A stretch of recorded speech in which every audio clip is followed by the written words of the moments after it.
Hi hello నమస్తే this is Suvarna. Right now నేను Ashoka rehab center వ్యవస్థాపకుల్లో ఒకరైనటువంటి డాక్టర్ సచిన్ కుమార్ గుల్వే గారి దగ్గర ఉన్నాం. 12 సంవత్సరాల నుంచి సక్సెస్ఫుల్ గా ముందుకెళ్తున్నారు వృత్తిపరంగా. ఆయనతో మాట్లాడదాం, మరిన్ని విశేషాలు తెలుసుకుందాం. హాయ్ సచిన్ గారు. హలో అండి. చాలా వీడియోస్ చేస్తూ ఉన్నాం, సో ఇన్ఫర్మేషన్ అయితే ఇస్తున్నాం. మెయిన్ గా ఏంటంటే మన Ashoka child health development centre నుంచి. అండ్ మెయిన్ గా ఏంటంటే హియరింగ్ ఇష్యూస్ చాలా మందికి వస్తున్నాయి. బిఫోర్ ఏంటంటే కొంచెం ఏజ్ పెరిగే కొద్దీ ఇలాంటి ఇష్యూస్ మనం చూస్తున్నాం. కరెంట్ నవ్ ఏంటంటే చిన్న పిల్లల నుంచి పెద్దవాళ్ళ వరకు ఇలాంటి ఇష్యూస్ మనం చూస్తూ ఉన్నాం. ప్రతిసారి వీడియోలో ఎందుకు వస్తుందో చెప్తున్నాం, కానీ మెయిన్ గా ఫస్ట్ ఆఫ్ ఆల్ మనం లక్షణాలు ఎలా గుర్తించాలో ఈ వీడియోలో తెలుసుకుందాం. సో హియరింగ్ ఇష్యూస్ లో మెయిన్ గా ఫస్ట్ మనం గమనించే లక్షణాలు ఏంటి అసలు? కొందరికి ఏంటంటే పెయిన్ తో స్టార్ట్ అవుతుంది. పెయిన్ తో స్టార్ట్ అయిన వాళ్ళు ఇమీడియట్ గా వాళ్ళే రెస్పాండ్ అవుతారు. పెయిన్ వస్తుందని చెప్తారు కాబట్టి అర్థమైపోయి ఇంకా డాక్టర్ దగ్గరికి వెళ్ళడం, విజిట్ వచ్చి చూపించుకోవడం అనేది చేస్తూ ఉంటారు. రెండవది కోల్డ్ ఉన్నప్పుడు కూడా చాలా మందికి అర్థం కాదు వినిపిస్తుందా లేదా అన్నది. కొంతమంది ఏమంటారంటే నాకు బ్లాకింగ్ సెన్సేషన్ ఉంది, అది తక్కువ వినిపిస్తుంది. ఎందుకు ఇలా అవుతుంది అంటే యూస్టిషన్ ట్యూబ్ డిస్ఫంక్షన్ అవుతుంది, అది దాంట్లో ఫ్లూయిడ్ అంతా నిండిపోతుంది మిడిల్ ఇయర్ లో, యూస్టిషన్ ట్యూబ్ లో అంతా. దాని వల్ల కూడా మనకి తగ్గుతుంది. సో మెయిన్ గా ఎప్పుడు మనం గుర్తించాలి అంటే ఎదుటి వాళ్ళు అంటే మాట్లాడేటప్పుడు గట్టిగా మాట్లాడటం, అంటే చిన్న సైలెంట్ ఎన్విరాన్మెంట్ ఉన్నా కూడా దాంట్లో గట్టిగా మాట్లాడటం, టీవీ వాల్యూము హైగా పెట్టుకోవడము, మ్యూజిక్ హైలో పెట్టుకోవడము, కన్వర్సేషన్ చేస్తున్నప్పుడు మళ్ళీ అడగడము. అంటే నార్మల్ కాకుండా అబ్నార్మల్ ఇష్యూస్ అన్ని కూడా హియరింగ్ సంబంధించి వన్ ఆఫ్ ద సిమ్టమ్స్ గా మనం భావించవచ్చు. చాలా క్లియర్ గా కనిపిస్తుంది. ఈవెన్ పార్టిసిపేషన్ కూడా ఉండదు. కొన్ని సందర్భాల్లో ఏమవుతుంది అంటే వీళ్ళు ఏదో అంటున్నారు నాకు అర్థం కావట్లేదు అని వాళ్ళు పార్టిసిపేట్ కూడా అవ్వరు దాంట్లో. సో అలా దానికి డిప్రెస్ అవ్వడము, లేదంటే యాంగ్జైటీగా ఫీల్ అవ్వడము, లేదంటే షేమ్ఫుల్నెస్ రావడము, ఇలా అన్ని జరుగుతూ ఉంటాయి అన్నమాట. ఒకరికి చెప్పలేకపోవడము, లేదు అంటే ఇంకా ఏం చేస్తుంటారు పేషెంట్స్ అంటే అర్థం అవ్వట్లేదు చెప్పిందని వాళ్ళ లిప్ రీడ్ చేయడం స్టార్ట్ చేస్తారు. అంటే ముఖ కదలికలు, పెదాల కదలికలను బట్టి అర్థం చేసుకుంటారు, ఎక్స్ప్రెషన్స్ ని బట్టి కూడా అర్థం చేసుకుంటారు. సిచ్యువేషన్ కి తగ్గట్టుగా టాపిక్ ని చూసి అర్థం చేసుకుంటూ వెళ్ళిపోతా ఉంటారు. ఇక్కడ చేయాల్సింది ఏంటంటే వాళ్ళకి అర్థం అవ్వట్లేదు అని మనం డాక్టర్ దగ్గరికి కంపల్సరీగా తీసుకురావాల్సి ఉంది. అంటే న్యూరో ఉన్న ఒక క్లయింట్ కి ఏంటంటే నార్మల్ గా ఉన్న క్లయింట్ కి కొంచెం వినిపించదు.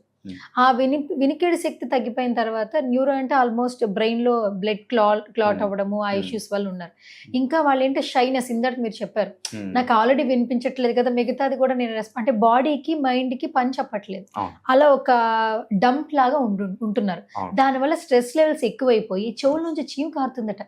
సో ఇది ఒక స్టడీ ఉందండి. ఇప్పుడు మనకి ఏంటంటే డ్రగ్ ఇండ్యూస్డ్ హియరింగ్ లాస్ అని అంటాం మనం. Exactly sir. Drug induced hearing loss లో ఏమవుతుంది అంటే ఇప్పుడు ఒక క్యాన్సర్ పేషెంట్ ఉన్నారు, లేదంటే ఒక న్యూరో పేషెంట్ ఉన్నారు, లేదంటే ఒక హార్ట్ పేషెంట్ ఉన్నారు, లేదంటే ఒక కిడ్నీ పేషెంట్ ఉన్నారు, ఆర్ఎల్స్ వీరికి అన్నింటికి కామన్ గా ఒక డయాబెటిక్ పేషెంట్ ఉన్నారు. సో వీళ్ళలో ఏంటంటే కంటిన్యూగా మెడికేషన్ పడతానే ఉంటుంది, ఎప్పుడు వేసుకుంటానే ఉంటారు. సో దానివల్ల ఏంటంటే ఇతర అవయవాలపైన ఎక్కువ భారం అనేది, ఆ భారం పడడం వల్ల కూడా కొన్ని సందర్భాల్లో మనకి హియరింగ్ లాస్ అనేది ఉంటుంది. అండ్ దట్ ఈస్ ఫ్లక్చువేషన్ కూడా ఉండొచ్చు. అంటే ఒకవేళ హయ్యర్ యాంటీబయాటిక్ టాక్సిన్ మెడికేషన్ ఏదైనా తీసుకున్నారు అంటే దాని ప్రభావం అనేది చాలా వరకు మనకి మన హీరింగ్ ఫంక్షన్ పైన కూడా పడుతుంది. సో అలాంటి సందర్భాల్లో మనము డాక్టర్కి వెంటనే సంప్రదించి లేదంటే వాళ్ళ సజెషన్స్ తీసుకోవడం కానివ్వండి చేస్తే మాత్రం చాలా వరకు మనకి లాభదాయకంగా ఉంటుంది. అది కొంతమంది పేషెంట్స్ ఏమంటారు అంటే నాకు ముందు నుంచి మాట్లాడితే నాకు బాగా వినిపిస్తుంది, వెనక్కి నుంచి మాట్లాడితేనే నాకు అర్థం అవడం లేదు అని అంటారు. అలా పేషెంట్స్ ఎందుకు అంటారు అంటే వాళ్ళు ముందర ఉన్నారు అంటే వాళ్ళు లిప్ రీడ్ చేస్తారు, అంటే ముఖ కదలికలను వాళ్ళు చూసి హావభావాలని చూసి అర్థం చేసుకుంటా ఉంటారు కాబట్టి వాళ్ళకి బాగా వినిపిస్తుంది అని అంటారు. అదే వెనక్కి నుండి మాట్లాడితే మాత్రం కాబట్టి అది కూడా కంప్లైంటే కదా, అది చాలా మంది hearing main issue actually. So ఇంకొకటి ఏంటంటే హియరింగ్ లాస్ ఉన్న వాళ్ళు మన ఇక్కడ అశోక చైల్డ్ డెవలప్మెంట్ సెంటర్ లో ఎలాంటి ట్రీట్మెంట్స్ ఉంటాయి, ఎలాంటి థెరపీస్ ఉంటాయి డాక్టర్? ఓకే, చిన్నపిల్లల్లో అయితే మనకి కాక్లియర్ ఇంప్లాంట్, చిన్నపిల్లల్లో అయితే అంటే పుట్టుకతో వచ్చింది కానివ్వండి, పుట్టుకతో అంటే ఏదైతే కంజనైటల్ హియరింగ్ లాస్ అని అంటాం మనం దాన్ని. ఒకవేళ ఆల్ హౌస్ ఉంది అంటే మనం అర్లీగా ఐడెంటిఫై చేసి వాళ్ళకి టెస్ట్లు చేసి దాంట్లో వల్ల మనకి హియరింగ్ లాస్ ఉంది అంటే వాళ్ళకి మనం హీరింగ్ ఎయిడ్ పెట్టి హీరింగ్ ఎయిడ్ ఇన్స్టాల్ చేసి హీరింగ్ ఎయిడ్ ఫిట్టింగ్ చేసి దాని తర్వాత వాళ్ళకి ఆడిటరీ వర్బల్ థెరపీ ఇవ్వడం అనేది జరుగుతుంది. సో ఈ ఆడిటరీ వర్బల్ థెరపీ ఇస్తూనే ఆ ఏజ్కి తగ్గట్టుగా వాళ్ళకి కాక్లియర్ ఇంప్లాంట్కి కూడా మనము కౌన్సిలింగ్ అనేది చేయడం జరుగుతుంది. ఒకవేళ మంచి రిజల్ట్స్ వస్తున్నాయి అంటే మాత్రం కాక్లియర్ ఇంప్లాంట్కి మనము ఆ పేషెంట్కి సజెస్ట్ చేయడం జరుగుతుంది. మనకి గవర్నమెంట్ స్కీమ్స్ కొన్ని ఉన్నాయి, అంటే state government plus central government schemes ఉన్నాయి. ఒకవేళ అది రాకపోతే మాత్రం మనము ఒకవేళ వాళ్ళు ఏదైనా ఎన్జిఓనో లేదంటే ఏదైనా ఆర్గనైజేషన్ నుండో వాళ్ళకి సపోర్ట్ చేయడం, లేదు అంటే పేరెంట్స్ ఒకవేళ పెట్టుకోగలుగుతారు అంటే మాత్రం కాక్లియర్ ఇంప్లాంట్ సర్జరీకి వెళ్ళడం అనేది జరుగుతుంది. ఇంప్లాంట్ అనేది లోపల బిగిస్తారు, చెవు లోపల మనకి బిగిస్తారు కాబట్టి ఇట్స్ కాస్ట్లీ సర్జరీ అనమాట. మనకి అరౌండ్ మనకి 7 to 12 lakhs మధ్యలో మనకి అవుతుంది ఒక్కొక్క ఇంప్లాంట్కి మనకి. So we do that one అనమాట. అదర్వైజ్ మనము ఈ కాక్లియర్ ఇంప్లాంట్ కాకుండా మనం హీరింగ్ ఎయిడ్స్ అనేది మనం సజెస్ట్ చేస్తాము. అయితే సచిన్ గారు, ఒక హీరింగ్ ఎయిడ్ ఫిక్స్ చేసిన తర్వాత ఎలా ఉంటుందని చెప్తున్నారు, అంటే వాళ్ళ లైఫ్ స్టైల్ బట్టి చేస్తామంటున్నారు. Yes. అది వన్స్ ఆటోమేటిక్గా మన బాడీలో ఫిక్స్ చేసిన తర్వాత Yes. వీళ్ళు నెక్స్ట్ చేయాల్సిన కొన్ని వర్క్స్ ఉంటాయి. బేసికల్గా ఇప్పుడు ఏంటంటే డ్రైవ్ చేస్తున్న ఇయర్ పోడ్స్ పెట్టుకుని వెళ్తున్నాం, కంటిన్యూగా ఫోన్ పట్టుకోకుండా ఇయర్ పోడ్స్తో ఫోన్లు మాట్లాడుతున్నాం, హై మ్యూజిక్ ఎంజాయ్ చేస్తున్నాం, బయట కూడా ఎక్కువగా సౌండ్ సిస్టమ్స్లో కొంతమంది లైఫ్ స్టైల్ ఉంది.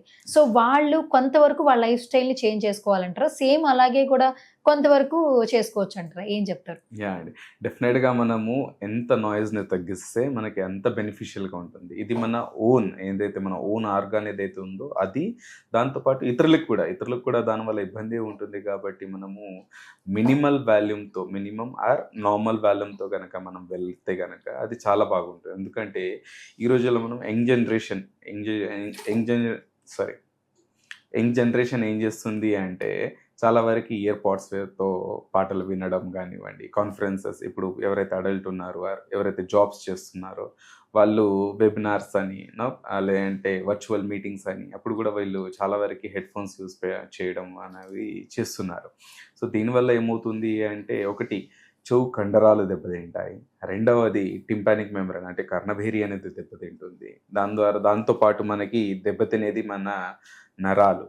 ఈ నరాలు ఒకసారి వీక్ అయ్యాయి అంటే మాత్రం మనం చాలా వరకు మెడిసిన్తో ట్రీట్ చేయడానికి ఉండదు మనకి. సో అప్పుడు మనం అల్టిమేట్గా వెళ్ళాల్సింది హీరింగ్ ఎయిడ్ అనమాట.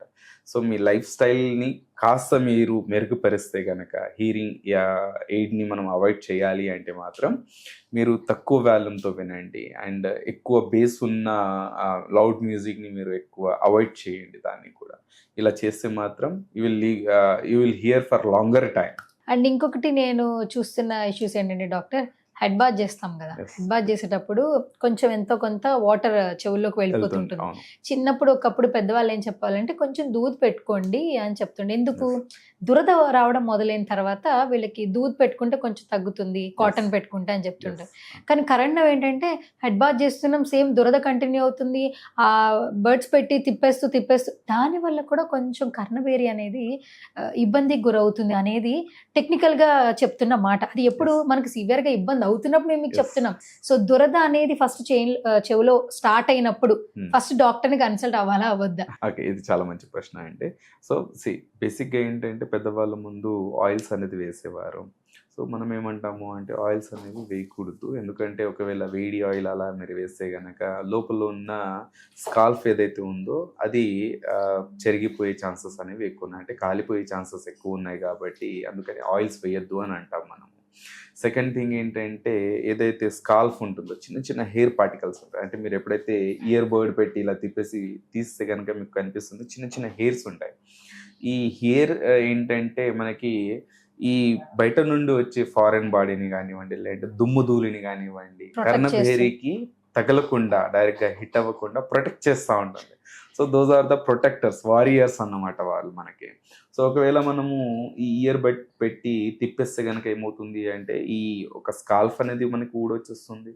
రెండవది ఈ హెయిర్సెస్ డ్యామేజ్ అనేది కూడా, అంటే ఏదైతే మనకి ఇయర్ కెనాల్లో ఉన్న చిన్న చిన్న హెయిర్ పార్టికల్స్ ఏవైతే ఉన్నాయో అవి కూడా మనకి డ్యామేజ్ అవుతుంది. సో దానివల్ల ఏమవుతుందంటే ఈ ఈచింగ్ అనేది అలవాటు అంటే వస్తూనే ఉంటుంది. కొన్ని సందర్భాల్లో ఏంటంటే సైకలాజికల్గా కూడా వచ్చేస్తుంది. అది నిజంగానే వచ్చినా అరే చెవులో నేను దూది పెట్టాలి, లేదంటే ఇయర్ బడ్ పెట్టాలి, లేదంటే వేలు పెట్టాలి, లేదంటే కీ పెట్టాలి అన్నట్టుగా మనకి తెలుస్తూ ఉంటుంది కదా. సో ఇది ఎందుకు అవుతుంది అంటే మీ అలవాటు అవుతూ ఉంటుంది. సో ఆ అలవాటులో పొరపాటు ఎప్పుడు మీరు పెట్టడం వల్ల ఏమవుతుంది అంటే, ఒకటి మీ మసిల్ అనేది ఏదైతే ఉందో అది కాస్త లూజ్ అనేది అవ్వడం జరుగుతుంది. సో ఆటోమేటిక్గా మీ టింపానిక్ మెంబ్రేన్ కూడా అంటే ఏవైతే ఆర్గాన్స్ ఏవైతే ఉన్నాయో, చెవులో ఉన్న ఆర్గాన్స్ ఏవైతే ఉన్నాయో దాని లైఫ్ స్పాన్ మనం తగ్గిస్తున్నాము అని అర్థం అన్నమాట. Okay. Simple thing that is. So ఫైనల్గా సచిన్ గారు, మన అశోక చైల్డ్ డెవలప్మెంట్ సెంటర్లో మెయిన్గా హియరింగ్ సంబంధించిన ఇష్యూస్ ఎంతవరకు మనం సక్సెస్ఫుల్గా క్లియర్ చేసిన సిచ్యువేషన్స్ మనం చూసాం ఇప్పటి వరకు టిల్నో? మా వచ్చిన క్లయింట్స్లో మనము ఒకటి మనకి ఆడిటరీ న్యూరోపతి కేసెస్ దగ్గర నుండి కానివ్వండి, చిన్నపిల్లల కేసెస్ దగ్గర నుండి ఎవరైతేనో మాకు రీసెంట్గా ఒక పేషెంట్ వచ్చారు. He is like 107 years old. He is 107 years. Yes, he Wow. is.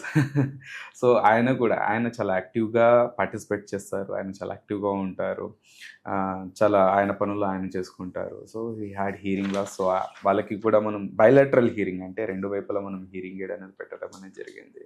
So మనకు వచ్చిన పేషెంట్స్లో వాళ్ళకి తగ్గట్టుగా మనము ట్రీట్ చేయడం జరుగుతుంది కాబట్టి ఐ కెన్ సే దట్ 110% మన సక్సెస్ఫుల్ రేషియో అనేది మనకి ఉంది. అండ్ వాళ్ళ ఏదైతే కమ్యూనికేషన్ ఉందో దాన్ని బట్టి కూడా మనము అంటే వాళ్ళ లైఫ్ స్టైల్ ఏదైతే ఉందో మెయిన్గా చేయాల్సింది ఇది మనము.